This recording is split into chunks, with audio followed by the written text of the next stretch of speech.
The dust in the air smelled of iron and sin when Daisy Cooper first arrived in San Angelo, Texas. But she wasn't about to let that stop her from carving out a life for herself after burying both parents in the same month back in Mississippi. The year was 1873, and the Western territories were unforgiving to most, but particularly to women alone. She had exactly $3.76 to her name, a worn leather trunk containing every possession she owned, and a determination that outweighed her slim 5'4" frame. The stagecoach had deposited her unceremoniously at the edge of town, the driver barely waiting for her to collect her belongings before cracking his whip and disappearing in a cloud of dust. San Angelo sprawled before her, not much more than a main street flanked by wooden buildings in various states of repair, with the occasional alleyway leading to smaller dwellings.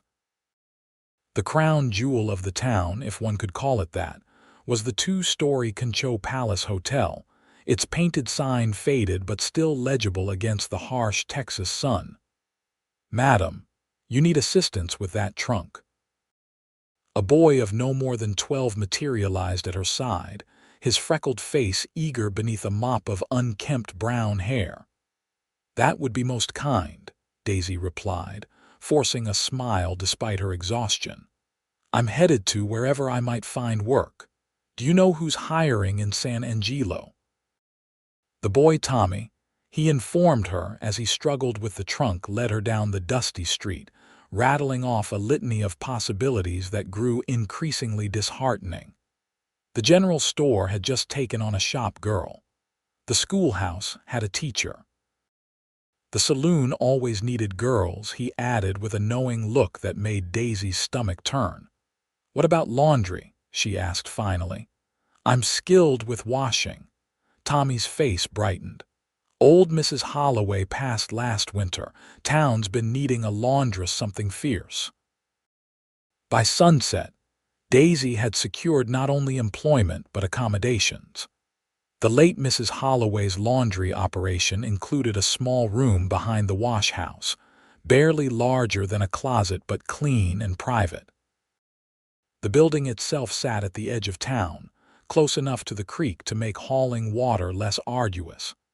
"Been empty these 6 months," explained Mr. Peterson, the bank manager who apparently managed the property as well. $5 a month for the room and use of the facilities. You keep whatever you earn." His eyes narrowed slightly. "You've got references, I assume." Daisy straightened her spine. "My mother taught me laundry work from childhood, sir. I ran the washing for the entire Wilson plantation for 3 years. I can remove blood, clay, and tobacco stains without damaging the fabric. I press a shirt that will stand up on its own, and my sheets snap like gunfire when folded." Peterson seemed satisfied, if not impressed. "There's a list of regular customers in the drawer. You can start tomorrow." That night, Daisy slept on a narrow cot in her new home, dreaming of soap bubbles and the possibility that San Angelo might be where she finally belonged. Morning came with a vengeance, the Texas sun beating down with an intensity that made even Mississippi summers seem gentle in comparison. Daisy rose before dawn, building a fire beneath the large copper wash kettle and organizing her supplies. By the time the town began to stir, she had already posted a simple sign: "Cooper's Laundry open for business." Her first customers were predictable. The hotel sent linens, the saloon brought tablecloths, and a few respectable business owners dropped off shirts and collars. Daisy worked efficiently, her hands already chapped from the harsh soap, but her spirits lifted by each coin that jingled into her palm. It was near dusk on her third day when they arrived. 3 men on horseback, their faces weathered and eyes hard. They dismounted in a cloud of dust, and Daisy felt a chill despite the lingering heat of the day. "Heard there's a new laundress in town," the tallest one drawled, dropping a bulging sack at her feet. "Need these cleaned by tomorrow." Daisy hesitated only briefly before bending to examine the contents. Shirts, trousers, bandanas all caked with dirt and what appeared to be dried blood. She looked up, meeting the man's challenging gaze. "Blood needs to soak overnight for proper removal," she said evenly. "Day after tomorrow would be more realistic." A tense silence followed, broken when the man threw back his head and laughed. "Got ourselves a professional, boys." He tossed her a coin that glinted gold in the fading light. "Day after tomorrow, then. Name's Jed Wilson. These are my brothers, Luke and Samuel." After they rode away, Daisy released a breath she hadn't realized she'd been holding. Something about the Wilson brothers set her nerves on edge, but business was business. She'd seen worse stains on plantation clothing after hog butchering season. She didn't know then that washing those clothes would change everything. The next morning, Sheriff Thomas Blackburn paid her a visit, his tall frame filling the doorway of her wash house while she scrubbed at one of the Wilson brothers' shirts.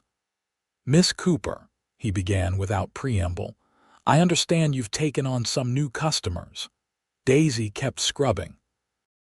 "I don't turn away paying business, Sheriff. Those men, the Wilson brothers, they're wanted in 3 counties for robbery and murder." Her hand stilled for only a moment before continuing their rhythm.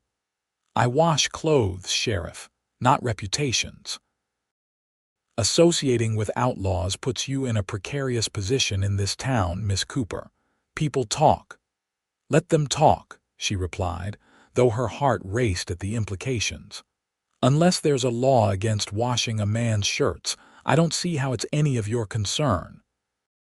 Sheriff Blackburn sighed, adjusting his hat. "Just a friendly warning, miss. San Angelo is a decent town. We aim to keep it that way." After he left, Daisy sat heavily on her stool, staring at the blood-stained shirt in her hands. She needed the money. Every customer counted if she was going to make rent and have anything left over. But the sheriff's warning echoed in her mind as she returned to her scrubbing with renewed vigor. By the end of the week, word had spread through town that Daisy Cooper was washing for Outlaws. The hotel manager delivered the linens with a curt nod instead of his usual friendly chatter. The banker's wife crossed the street to avoid passing directly in front of the laundry. Even Tommy, the boy who had helped her with her trunk, now hurried past with his eyes fixed firmly on the ground. Daisy felt the isolation keenly but steeled herself against it. She had been alone before. She would survive. The Wilson brothers returned for their laundry as promised and began bringing regular work, sometimes riding in under cover of darkness, sometimes boldly in broad daylight. They paid well, always in gold, and Daisy made a point of not asking questions about the stains she removed or the holes she mended. It was a full month into her residence in San Angelo when Daisy first saw him. She was hanging sheets to dry in the yard behind the wash house, the white linens snapping in the hot breeze, when the sound of approaching hoofbeats made her turn. A rider on a chestnut mare slowed as he passed, his eyes startlingly blue against his sun-darkened face, catching hers for a long moment before he tipped his hat and continued on. There was something in that brief glance that stayed with her throughout the day, a recognition or connection that made little sense given that they'd never spoken a word to each other. 2 days later, he appeared at her door with a bundle of clothing. "Miss Cooper." His voice was deep with a slight drawl that spoke of Texas roots. "I'm Nathan Alvarez. Here you do the best laundry in the county." Up close, he was even more striking, tall and broad-shouldered, with dark hair that curled slightly where it met the collar of his shirt. His face was all angles and planes, not conventionally handsome but compelling in its strength. He looked to be in his early 30s, with laugh lines around his eyes that suggested he smiled often, though he wasn't smiling now. "I do good work," Daisy acknowledged, accepting the bundle. "When will you need these returned?" "No hurry. I'm staying at the Concho for a spell." He hesitated, seemingly on the verge of saying something more, then simply nodded. "Much obliged, madam." As he turned to leave, Daisy found herself calling after him, "Mr. Alvarez, you might want to soak that sleeve in vinegar before the bloodstain sets permanently." He glanced back at his arm, where a dark stain she'd noticed earlier had dried on his shirt sleeve. "Not blood, Miss Cooper. Just trail dust and a bit of coffee I spilled this morning." A smile finally broke across his face, transforming it entirely. "But I appreciate the professional assessment." After he left, Daisy examined the clothes he'd brought, simple, sturdy garments of good quality. The shirt collars showed signs of regular washing, and the handkerchiefs were meticulously folded despite their need for laundering. Whoever Nathan Alvarez was, he took care of his belongings. She found herself humming as she sorted his clothes into her wash basins. The following Sunday, Daisy attended services at the small white church that served San Angelo's God-fearing citizens. She sat alone in the back pew, dressed in her best and only good dress, a blue cotton that had faded to a soft cornflower shade after years of careful washing.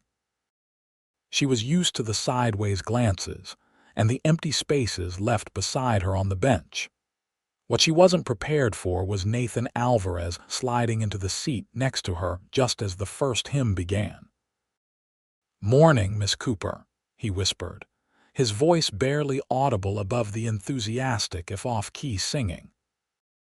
She nodded in acknowledgement, acutely aware of his presence beside her, the clean scent of soap and leather, the way his knee occasionally brushed against her skirt when he shifted in the hard wooden pew. After the service, he walked her back toward the laundry in full view of the entire congregation. "You're not concerned about being seen with me, Mr. Alvarez?" Daisy finally asked when they were halfway there. "I'm not exactly popular in San Angelo these days." Nathan's stride didn't falter. "Because you wash for the Wilson gang, word travels fast. Small towns run on gossip, Miss Cooper." He glanced down at her, his expression unreadable. "I judge people by their actions, not by who they provide services to, a rare quality. Not rare enough, in my opinion." They had reached the laundry, and he paused at the gate to her small yard. "Your clothes are ready, I presume?" Daisy nodded. "Washed, dried, pressed, and folded. I'll fetch them." When she returned with his bundle, he paid her the 50 cents she asked plus an extra quarter. "For the excellent pressing," he explained. "Never had shirts come back looking so crisp." "It's just laundry, Mr. Alvarez." "It's pride in your work, Miss Cooper. That's never just anything." As he turned to leave, Daisy found herself speaking again. "Will you be needing laundry services again before you leave town, Mr. Alvarez?" He looked back over his shoulder, that transformative smile appearing once more. "Count on it, Miss Cooper. I've got a feeling I'll be staying in San Angelo longer than I originally planned." That night, Daisy lay awake on her narrow cot, trying to make sense of Nathan Alvarez. He didn't seem like the other cowboys who passed through town, with their rough manners and rougher language. There was an education in his speech, a deliberateness to his movements that suggested he was more than he appeared. Over the next 2 weeks, he became a regular customer, bringing his laundry every few days despite the fact that he couldn't possibly be going through clothes that quickly. Each time, he lingered a little longer to chat, asking about her day or commenting on some town happening. Daisy found herself looking forward to these visits with an anticipation that both thrilled and alarmed her. It had been a long time since she'd allowed herself to think of a man as anything other than a customer or a potential threat. Then came the evening that changed everything. Daisy was closing up the wash house for the night when the Wilson brothers thundered into town, this time with a 4th rider. Through her window, she watched as they dismounted in front of the saloon across the street, their movements urgent. The newcomer was slumped in his saddle, and as the others helped him down, Daisy caught a glimpse of dark stains spreading across his shirt. Within minutes, Sheriff Blackburn and his deputy were striding toward the saloon, hands hovering near their holsters. Raised voices carried across the street, followed by the distinctive sound of a gunshot. Daisy ducked away from the window, her heart pounding. More shots rang out, accompanied by shouts and the crash of breaking glass. Then sudden silence, broken only by the sound of horses' hooves retreating at a gallop. She was still standing frozen in the middle of her room when someone pounded on her back door. "Miss Cooper." The voice was low and urgent. "Miss Cooper, it's Nathan Alvarez. Please open up." Daisy hesitated only a moment before lifting the bar. Nathan stumbled in, supporting a bleeding Jed Wilson with his other arm. The outlaw's face was ashen, his shirt soaked through with blood. "I'm sorry," Nathan said, his eyes locking with hers. "He needs help, and the doctor won't treat him with the sheriff hunting for him." "Put him on the table," Daisy said, already moving to close the door and draw the curtains. "I have some medical supplies." Nathan laid the wounded man carefully on her washing table, then helped her clear away the day's remaining laundry. "Bullets still in him," he muttered, tearing open Wilson's shirt to reveal an ugly wound just below the collarbone. "Do you know what to do?" Daisy was already gathering clean cloths, a needle and thread, and a bottle of whiskey she kept hidden beneath her bed. "I assisted our plantation doctor more times than I can count," she said grimly. "Hold him down." What followed was a gruesome half-hour of probing, extracting, and stitching, with Wilson mercifully unconscious for most of it. Nathan followed her directions without question, his capable hands steady even when covered in the outlaw's blood. "How do you know him?" Daisy finally asked as she tied off the last stitch. Nathan's eyes met hers across the wounded man. "We rode together a long time ago. You're an outlaw too." Not anymore." He helped her bandage Wilson's shoulder. "I've been trying to track the gang for months. They've gotten reckless, violent. People are getting hurt who shouldn't be. And you aim to stop them. 1 man against 4, 3 now," Nathan corrected, glancing down at Wilson. "And I'm not alone. I've been working with the territorial marshals." Daisy stepped back, suddenly wary. "You're a lawman, Deputy U.S. Marshal." He reached slowly into his vest and produced a silver badge. "I'm sorry I couldn't tell you before now." A cold weight settled in Daisy's stomach. "So all this time, the laundry, the conversations, you were just using me to get close to the Wilson gang?" "No." Nathan's response was immediate and forceful. "That's not," he broke off as a groan from Wilson indicated the outlaw was regaining consciousness. "You need to get him out of here," Daisy said, her voice tight. "Sheriff Blackburn already suspects I'm more than just their laundress." Nathan nodded, his expression troubled. "I'll take him to the abandoned Coleman place outside town. The others will find him there." He gathered Wilson into his arms with surprising gentleness. "Daisy, we need to talk. There's nothing to discuss, Marshal." She opened the back door, peering out to ensure the way was clear. "Please go." After they left, Daisy scrubbed her table until her hands were raw, trying to remove all evidence of what had transpired. The smell of blood and whiskey hung in the air, and no amount of lye soap seemed able to erase the stains from the wood. She was still scrubbing when Sheriff Blackburn knocked on her front door an hour later. "Evening, Miss Cooper," he said when she answered, his eyes scanning the room behind her. "Had some trouble in town tonight with your outlaw friends. They're customers, Sheriff, not friends." Daisy kept her voice steady despite her racing heart. "And I've been here all evening doing inventory." "That's so." He stepped closer, sniffing the air. "Smell like whiskey and blood in here, Miss Cooper. I spilled some medicinal spirits I use for removing certain stains," she replied, meeting his gaze directly. As for blood, I just finished washing butchering aprons for the Millers. It's messy work. The sheriff studied her for a long moment. The Wilsons shot my deputy tonight, Miss Cooper. Boy might lose his arm. If I find out you're harboring them or helping them in any way, I'll see you in prison. I understand, Sheriff. After he left, Daisy sank to the floor, her legs suddenly unable to support her. What had she done? In one night, she'd gone from washing Outlaws' clothes to actively aiding a wounded fugitive. The line she'd been so careful not to cross had been obliterated the moment she opened her door to Nathan. Marshal Alvarez. The thought of him brought a fresh wave of hurt and confusion. Had anything he said to her been genuine? Or had she simply been a convenient tool in his pursuit of the Wilson gang? Morning brought no clarity, only the harsh reality that her life in San Angelo was balancing on a knife's edge. She opened the laundry as usual, but few customers came. Those who did were curt, dropping off their washing with minimal interaction before hurrying away as if her taint might be contagious.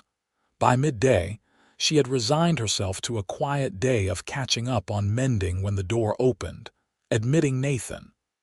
"Miss Cooper," he began, removing his hat. "Marshal," she returned coldly. He winced. "I deserve that, but I need you to hear me out." When she didn't object, he continued, "I came to San Angelo tracking the Wilsons, yes, but meeting you, talking with you, that had nothing to do with my job. You expect me to believe that, you, a U.S.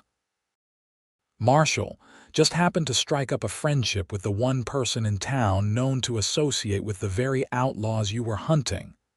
I noticed you before I knew you washed for them," he said quietly. "That first day with the sheets, you looked peaceful, beautiful." Daisy turned away, unwilling to let him see how his words affected her. "What happens now? Will you arrest me for aiding a fugitive? No one knows what happened last night except you, me, and Jed Wilson. And he won't be telling anyone, considering it would mean admitting he was wounded and vulnerable." Nathan moved closer, though he maintained a respectful distance. "Daisy, I'm not here to cause you trouble. I want to help. I don't need your help. The town's turned against you. Blackburn is watching your every move. You've been marked as an outlaw sympathizer, and that's a dangerous label in these parts." She finally faced him. "So what do you propose, Marshal? That I leave town? Start over somewhere else where no one knows I've been tainted by association?" Something flashed in his eyes at her choice of words. "Is that what they're saying? That you're tainted? Among other things?" She laughed bitterly. "Apparently, washing an outlaw's blood-stained shirt is tantamount to sharing his bed in the eyes of San Angelo's finest citizens." Nathan's jaw tightened. "That's not right. That's life, Marshal, particularly for a woman alone." He was silent for a long moment, his eyes never leaving her face. "What if you weren't alone? Pardon? What if you had someone standing beside you? Someone who made it clear that he doesn't give a damn what the town thinks, that if they consider you tainted for washing Outlaws' clothes, then he'll be tainted too." Daisy stared at him, unable to process what he was suggesting. "Why would you do that?" "Because I think I'm falling in love with you, Daisy Cooper." The words hung in the air between them, as startling and unexpected as a thunderclap on a clear day. "And because I know what it's like to be judged for things that aren't your fault." "You don't know me," she whispered. "I know enough." He took another step toward her. "I know you're brave and stubborn and proud of your work. I know you're kind enough to help a wounded man, even when he doesn't deserve it. I know you've faced this town's judgment alone without bending or breaking. It's not that simple. It can be." He was close enough now that she could see the different shades of blue in his eyes. "Let me stay, Daisy. Let me help you show this town that they're wrong about you." She wanted to believe him. God help her, she wanted to trust that this wasn't another deception, another man making promises he had no intention of keeping. but experience had taught her better. "I need time," she said finally. "This is a lot to consider," Nathan nodded, taking a step back. "I understand." "For what it's worth, I meant every word." He reached for the door, then paused. "The Wilsons won't be bothering you anymore. They've moved on to New Mexico territory according to my sources. And you'll be following them." "No." His gaze was steady. "My assignment was to track their movements and report back, not to apprehend them single-handedly. That job belongs to the marshals stationed in the territories they're heading to." A small smile touched his lips. "I've requested a permanent posting here in the San Angelo region." It was approved this morning. After he left, Daisy stood motionless in the center of her wash house, her mind whirling with possibilities she'd never allowed herself to consider before. The next day passed in a blur of work and waiting. Daisy expected Nathan to return, to press his case or at least bring more laundry as an excuse to see her. But he didn't come, nor did he appear the day after or the one after that. A week passed with no sign of him, though she heard rumors around town that the new deputy marshal was making himself useful, helping Sheriff Blackburn organize a proper jail and courthouse, riding out to settle disputes among the ranchers beyond the town limits. Daisy told herself she was relieved. Whatever momentary madness had possessed Nathan Alvarez to declare himself to her had clearly passed. He had come to his senses and realized that associating with the outlaw laundress would only complicate his new position in San Angelo. It was for the best, she decided as she vigorously scrubbed at a particularly stubborn stain in one of the banker's shirts. She had survived on her own this long. She would continue to do so. Then the whispers began. It started with Mrs. Peterson, the banker's wife, who actually nodded a greeting when Daisy passed her on the street. Then the hotel manager resumed his friendly chatter when delivering linens.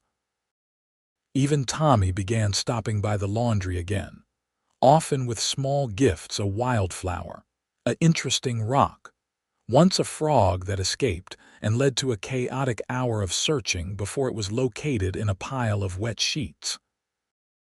Daisy couldn't understand the change until Sarah Miller, the butcher's outspoken daughter, stopped her outside the general store. "Is it true?" Sarah demanded without preamble. "About you and the marshal?" Daisy blinked in confusion. "I don't know what you mean." "Everyone's saying he's sweet on you, that he told Sheriff Blackburn and half the men in the saloon that anyone who speaks ill of you will answer to him personally." Sarah's eyes gleamed with excitement at the gossip. "They say he called you the most honorable woman in San Angelo and said he'd be proud to be seen with you anytime, anywhere." Heat flooded Daisy's cheeks. "That's absurd." "Is it?" Sarah grinned. "Because he's been asking about you, what you like, where you're from. Pa says he's never seen a man more determined to court a woman proper." As she walked home in a daze, Daisy tried to make sense of this new development. If Sarah was to be believed, and despite her love of gossip, the girl rarely embellished to this degree, Nathan had been defending her honor throughout town while giving her the space she'd requested. The thought made her heart beat faster. That evening, as Daisy was hanging the last of the day's washing to dry in the yard behind the laundry, she heard the now familiar sound of Nathan's horse approaching. She didn't turn around, continuing to pin sheets to the line as if she hadn't noticed his arrival. "Evening, Miss Cooper." His voice carried across the yard, warm and steady. "Those sheets hanging as straight as ever, I see." Daisy finally turned. Nathan sat atop his chestnut mare, hat in hand, looking much the same as the first time she'd seen him, except now there was no mistaking the badge pinned to his vest or the gun at his hip. "Marshal Alvarez," she acknowledged. "Been keeping busy, I hear." "Very." He dismounted, tying his horse to the fence post before approaching. though not too busy to think about our last conversation. I hear you've been doing more than thinking. Mrs. Miller's daughter says you've appointed yourself my personal defender." A slight flush colored his tan cheeks. "Sarah Miller has a way of exaggerating. So you didn't tell Sheriff Blackburn that I'm the most honorable woman in San Angelo. Actually, that part's accurate." He smiled ruefully. "I may have had a few choice words with some of the town's more vocal critics. Reminded them that judging someone for earning an honest living is the height of hypocrisy, especially considering half of them were doing business with the Wilson gang themselves before I arrived." Daisy felt a sudden, fierce gratitude that threatened to overwhelm her carefully maintained composure. "You didn't have to do that, I know." He was close enough now that she could see the earnestness in his eyes. "I wanted to. And I wanted to give you the time you asked for without pressuring you. A week without a word is quite a lot of space, Marshal." "Nathan," he corrected gently. "And yes, well, I might have overdone it. I was trying to be respectful." Despite herself, Daisy smiled. "Most men would have just kept showing up until I gave in or ran them off with a broom. I'm not most men." "No," she agreed softly. "You're not." They stood in silence for a moment, the evening breeze tugging at her skirts and ruffling his dark hair. In the distance, someone was playing a fiddle, the sweet, mournful notes drifting through the twilight air. "I brought you something," Nathan said finally, reaching into his pocket. He withdrew a small book, its leather cover worn but well cared for. "I thought you might enjoy it." Daisy accepted the volume, turning it to read the title, "Poems by Emily Dickinson." "My sister introduced me to her work," Nathan explained. "This particular collection has been my companion on many long rides. I thought, well, the nights get long and there's not much to do in San Angelo once the sun sets. Thank you." She ran her fingers over the embossed lettering. "I'll take good care of it." "I know you will." He hesitated, then took a deep breath. "Daisy, I meant what I said before about staying, about us." She looked up at him, searching his face for any sign of deception or uncertainty. "It won't be easy. People have long memories in small towns. Let them remember then. Let them see that neither of us cares what they think." His voice grew more intense.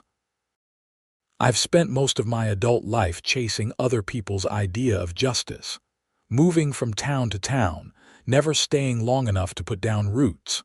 For the first time, I've found someone that makes me want to stop running." "And if I say no?" Daisy asked quietly. "If I tell you that I'm not interested in becoming a marshal's wife, with all the danger and uncertainty that entails, then I'll respect your decision." The pain in his eyes belied the steadiness of his voice. "But I'll still defend your honor, and I'll still consider you a friend if you'll allow it." Daisy looked down at the book in her hands, then back at the man standing before her, this unexpected champion, who had appeared in her life like a character from one of the dime novels Tommy was always reading.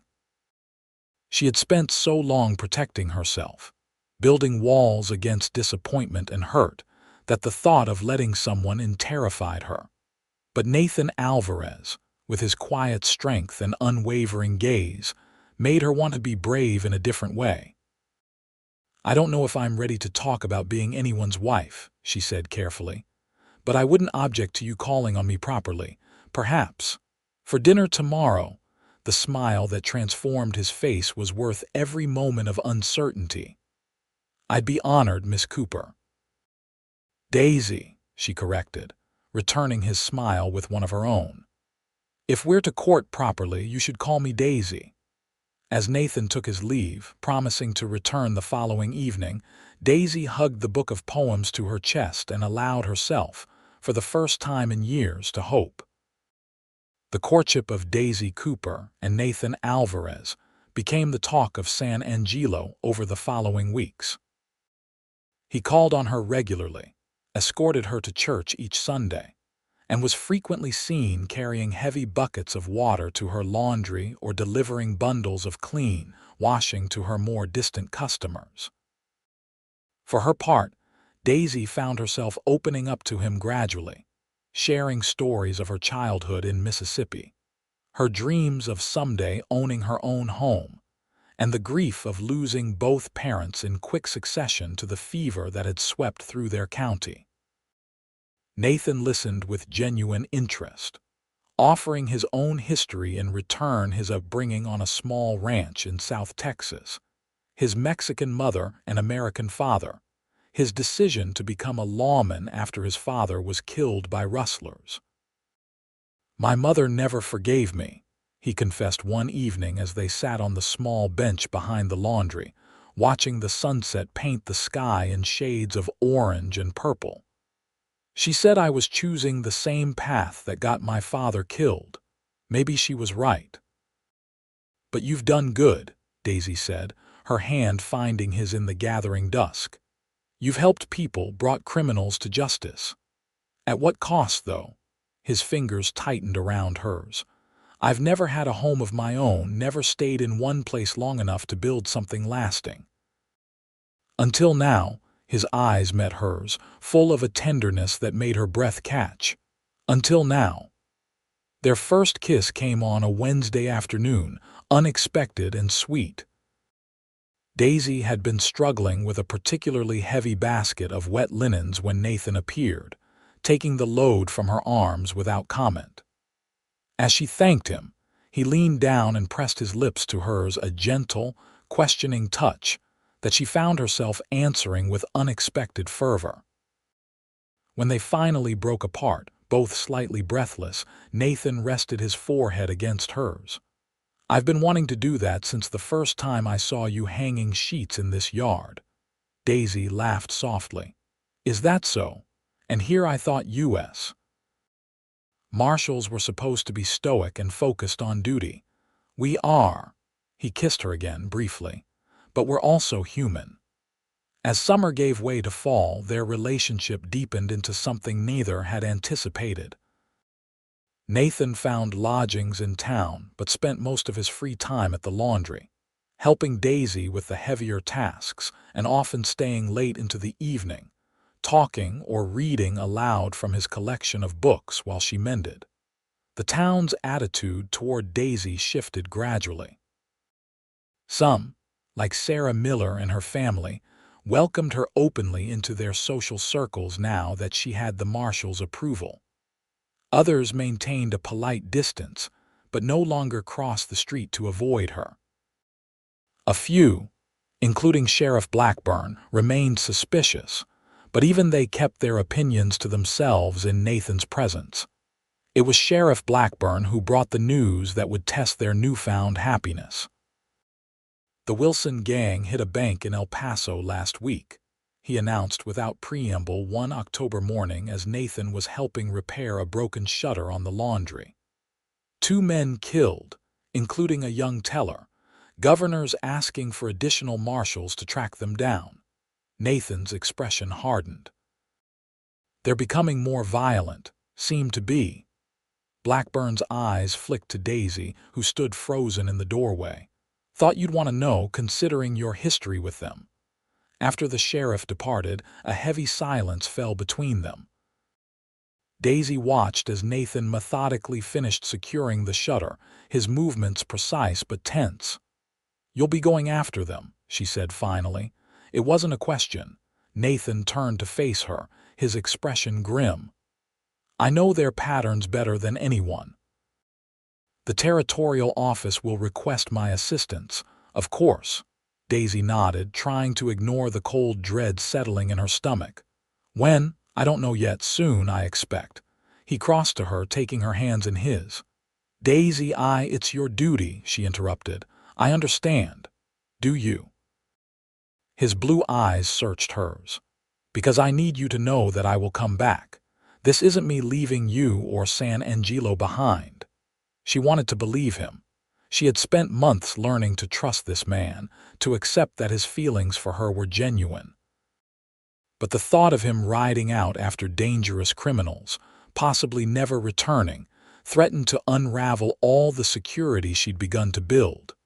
People don't always get to keep their promises, Nathan, no matter how much they might want to. His hands tightened around hers. I'm not your father, Daisy, or your mother. I won't leave you alone if I have any say in the matter. But you might not have a say. Her voice cracked slightly. The Wilsons have killed before. They could marry me. The words hung between them, as unexpected as a summer snowfall. Daisy stared at him, certain she'd misheard. What did you say? Marry me, Nathan repeated, his voice steadier now. Before I have to leave, become my wife so that when I ride back into San Angelo, I'll be coming home to you. Nathan, we can. He dropped to one knee before her, still holding her hands. I love you, Daisy Cooper.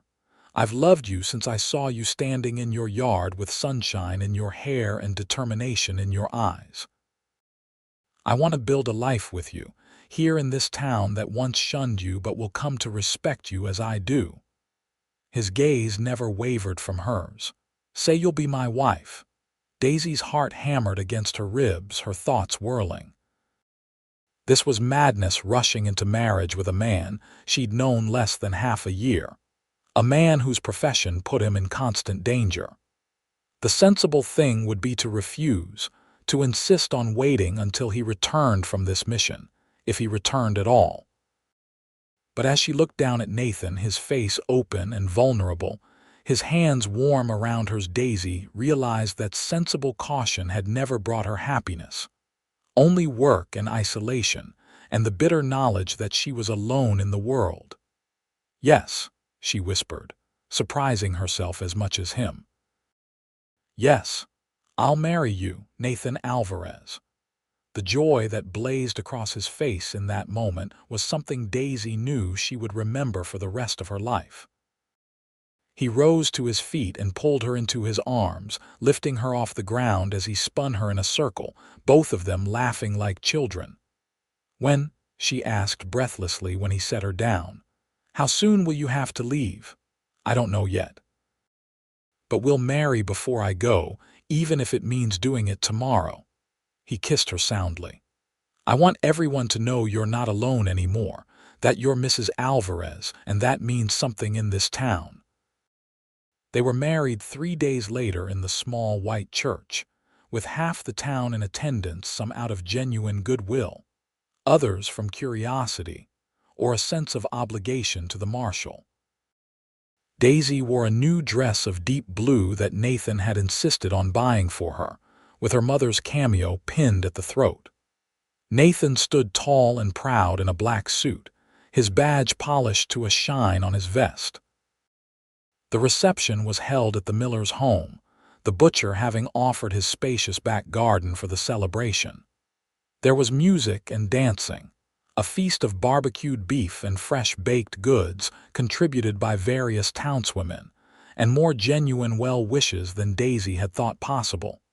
See, Nathan murmured as they danced slowly under strings of lanterns in the gathering dusk.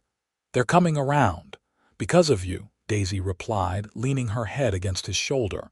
You made them see me differently. No. He tipped her chin up, his eyes serious. You did that yourself, by refusing to bow to their judgment.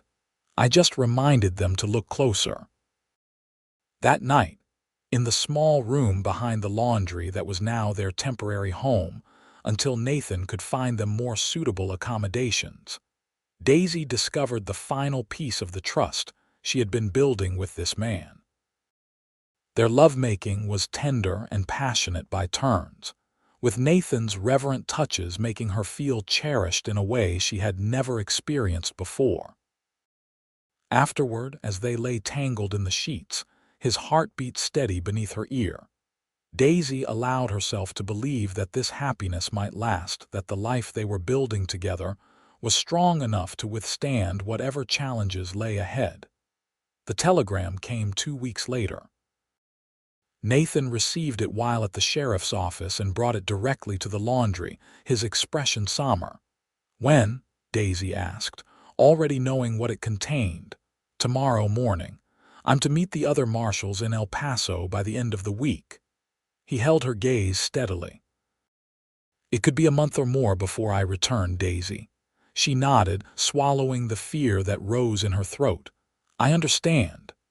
You remember what you promised during our vows, to love, honor, and cherish, she recited, in sickness and in health, for better or worse. And I promise to protect and provide for you, to be faithful and true. He took her hands in his. I intend to keep every word of that promise, Daisy Alvarez. I will come home to you. That night, they held each other closer than ever, both aware of the approaching separation, but determined not to let fear overshadow their final hours together. Nathan whispered plans for their future, the house he would build her when he returned, the garden she could plant in the spring, the children they might have someday. In the gray light of dawn, Daisy helped him pack his saddlebags, her movements efficient despite the heaviness in her heart. She tucked a small parcel among his clothes, a new handkerchief she had embroidered with his initials, and a daguerreotype of herself that Sarah Miller's father had taken as a wedding gift.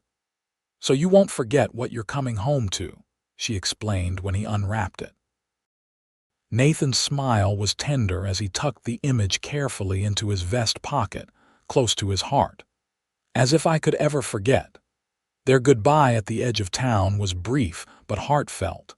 Nathan kissed her thoroughly, heedless of the few early risers who witnessed their embrace. I love you, Daisy Alvarez, he said, his voice rough with emotion. Wait for me. I will, she promised. Come back to me, Nathan. She stood watching until he was nothing more than a speck on the horizon, the rising sun glinting off his badge as he rode eastward. Only when he had disappeared completely did she allow herself a moment of weakness, a single tear tracking down her cheek before she squared her shoulders and turned back toward town. She was no longer just Daisy Cooper, the outlaw laundress. She was Mrs. Nathan Alvarez, and she had work to do. The weeks following Nathan's departure proved challenging in ways Daisy hadn't anticipated. Some of the townsfolk, freed from the marshal's watchful presence, reverted to their previous coolness toward her. Sheriff Blackburn began stopping by the laundry regularly, ostensibly to check on her well-being but clearly also to ensure she wasn't resuming her association with outlaws. But there were unexpected allies as well. Sarah Miller visited often, bringing baked goods and town gossip. The hotel manager increased his business with her, sending more linens than strictly necessary. Even Tommy appointed himself her unofficial protector, running errands and glaring fiercely at anyone who dared speak ill of the marshal's missus in his presence. November brought an early cold snap, forcing Daisy to adapt her laundry routine. She now rose before dawn to heat water over the stove, working indoors with windows frosted and fingers chapped from the cold and lye soap. Business slowed as winter approached, but she had been careful with the money Nathan left her, supplementing their savings with her own earnings. The letters began arriving in December, infrequent and often delayed, but precious nonetheless. Nathan wrote of the search for the Wilson gang, the terrain they traversed, the small towns where they gathered information. He never mentioned danger directly, but Daisy could read between the lines, recognizing the calculated omissions in his accounts. She wrote back faithfully, sending her letters to the territorial offices he specified. She told him of San Angelo's happenings, the preparations for Christmas, the small improvements she'd made to the laundry. She didn't mention her own loneliness or the whispers that sometimes followed her through town. Those burdens were hers to bear. Christmas came and went without Nathan's return. Daisy attended the town celebration alone. accepting the pitying glances of the matrons with a dignity that eventually turned to genuine inclusion as the evening progressed. She even found herself laughing as Tommy and the other children enacted a nativity scene that went spectacularly awry when the boy playing Joseph accidentally set fire to the manger with an overturned candle. January brought heavy snow and the news that the Wilson gang had been cornered in a mountain pass near the New Mexico border. 3 outlaws had been killed in the ensuing shootout, including Jed Wilson himself.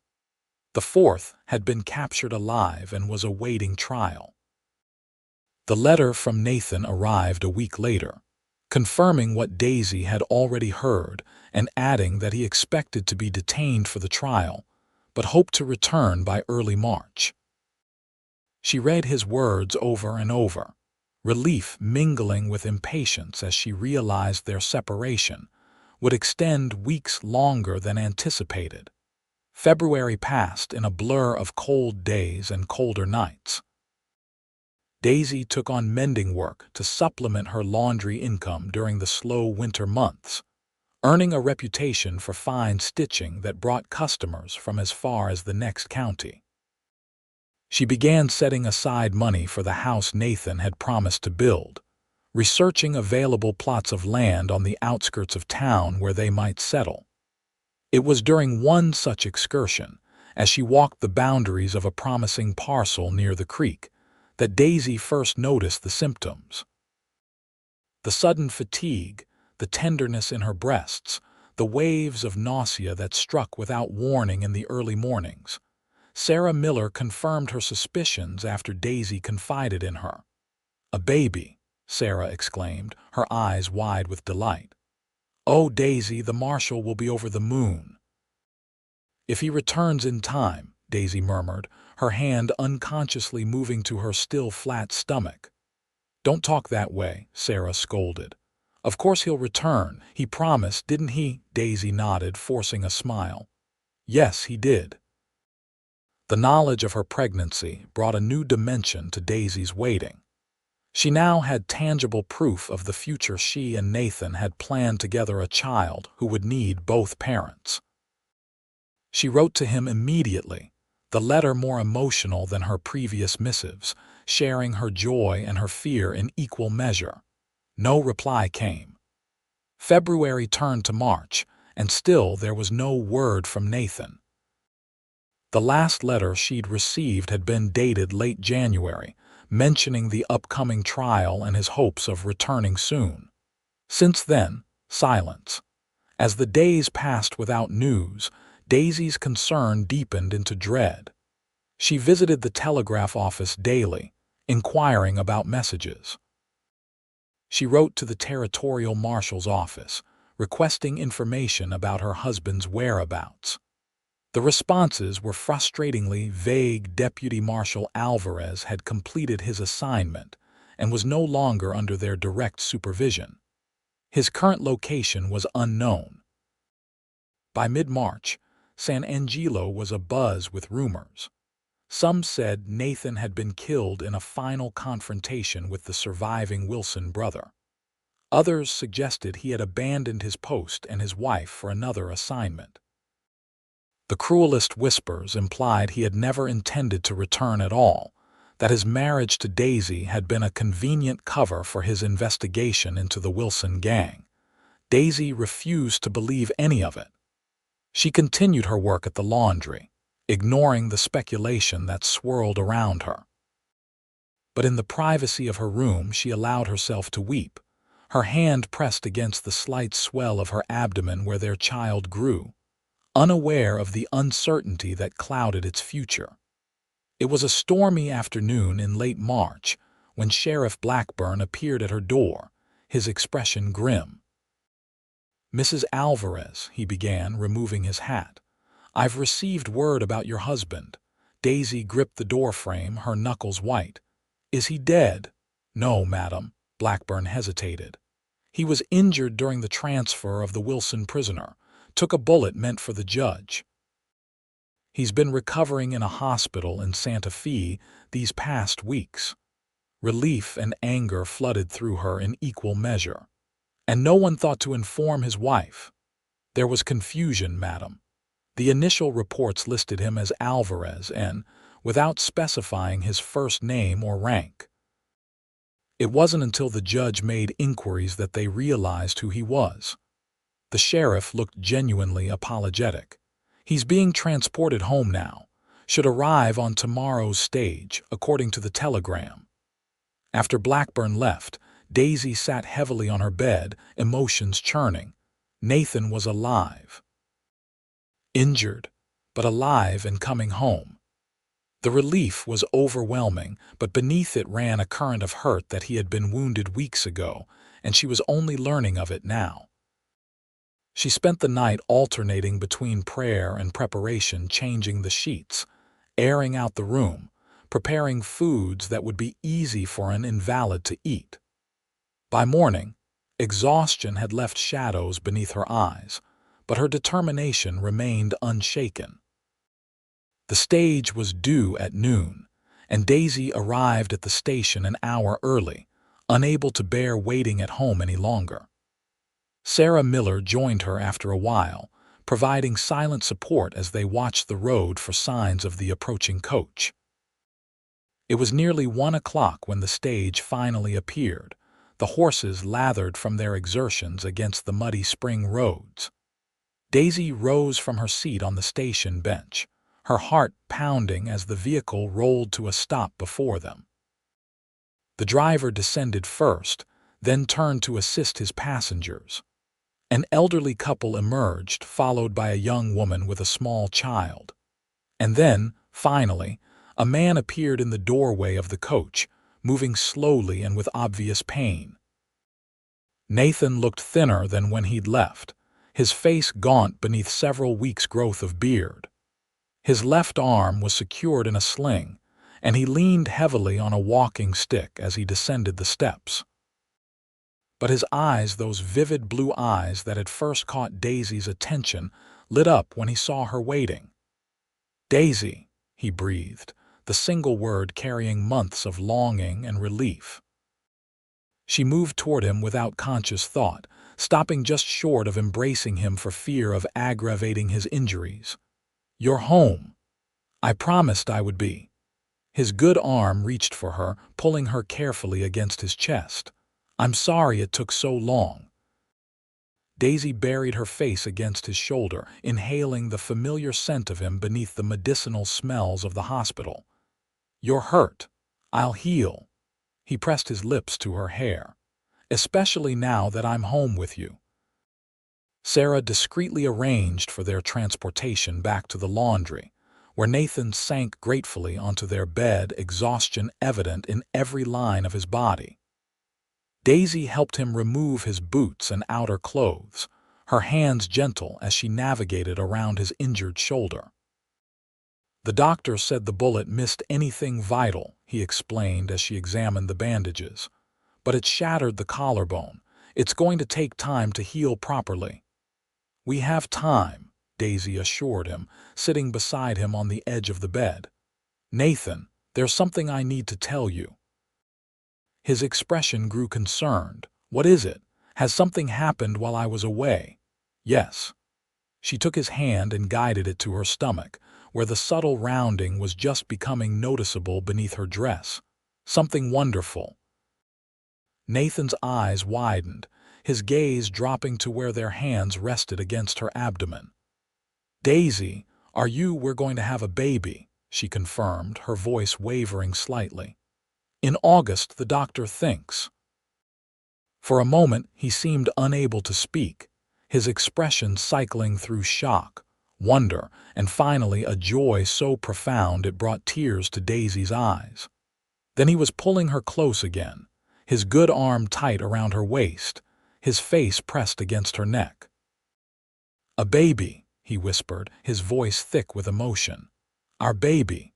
Daisy held him as he wept, her own tears falling freely. "I was so afraid you wouldn't come home to us," she admitted, "that our child would never know their father." Nathan drew back to look at her, his eyes fierce despite the exhaustion evident in his face. Nothing could have kept me from returning to you, Daisy. Nothing.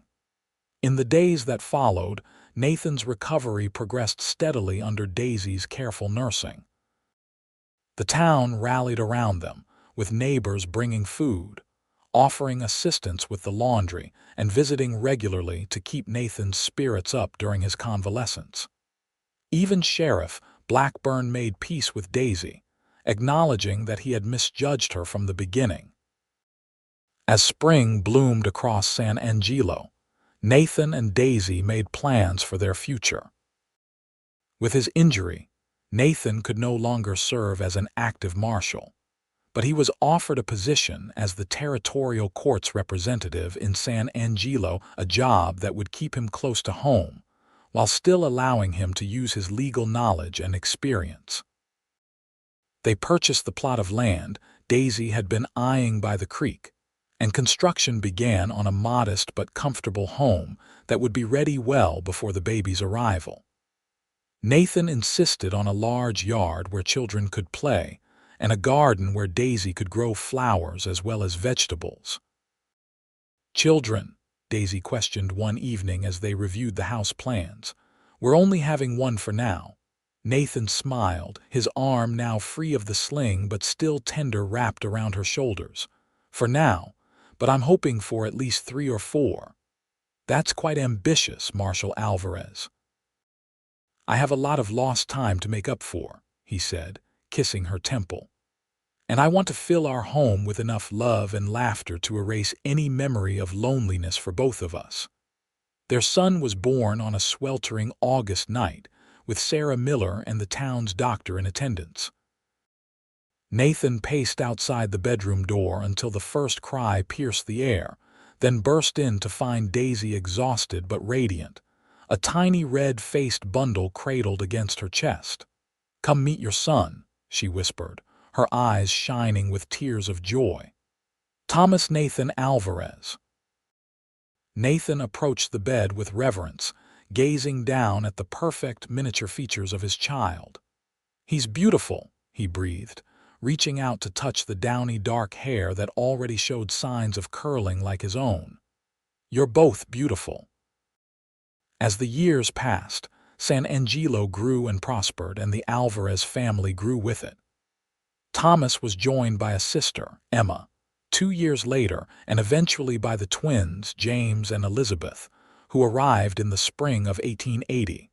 The laundry business evolved as well. Daisy hired assistants as demand increased, eventually opening a proper shop on the main street that offered not only washing and ironing but fine mending and alterations as well. Nathan's position with the territorial court provided stability and respect within the community, while allowing him to maintain his commitment to justice without the dangers of his former profession. The story of how they met became something of a legend in San Angelo, the outlaw laundress, and the undercover marshal who defied convention to build a life together. The phrase, "tainted by association," took on a different meaning in the town, transformed by Nathan's steadfast declaration that he would gladly share in any taint attributed to his wife. On their 10th wedding anniversary, Nathan surprised Daisy with a small gathering of their closest friends in the garden of the home they had built together. As twilight descended, and lanterns illuminated the faces of those who had journeyed with them through the years, he raised a glass in toast.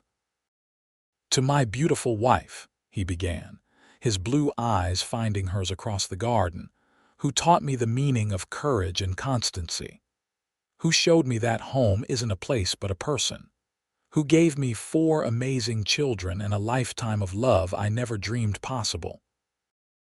Daisy smiled through tears as she raised her own glass. "And to my husband, who saw me when no one else would look, who stood beside me when others turned away, who keeps his promises, even when the road back is long and hard." Later that night, as they lay in each other's arms in the quiet of their bedroom, Nathan traced the lines of Daisy's face with gentle fingers. "Do you ever regret it?" he asked softly. taking in that wounded outlaw, risking everything to help me when you didn't even know who I really was. Daisy captured his hand and pressed a kiss to his palm. How could I regret the moment that led me to you, to our children, to this life we've built, even with all the talk, the judgment, the years of proving yourself to this town? Especially because of those things, she replied, her eyes holding his in the moonlight that filtered through their window. They made us stronger. They showed us who our true friends were, and they gave us our story, a story worth telling, worth remembering. Nathan smiled, the years falling away as he gazed at the woman who had transformed his life with her courage and her love. The outlaw laundress and the marshal who couldn't stay away, he murmured.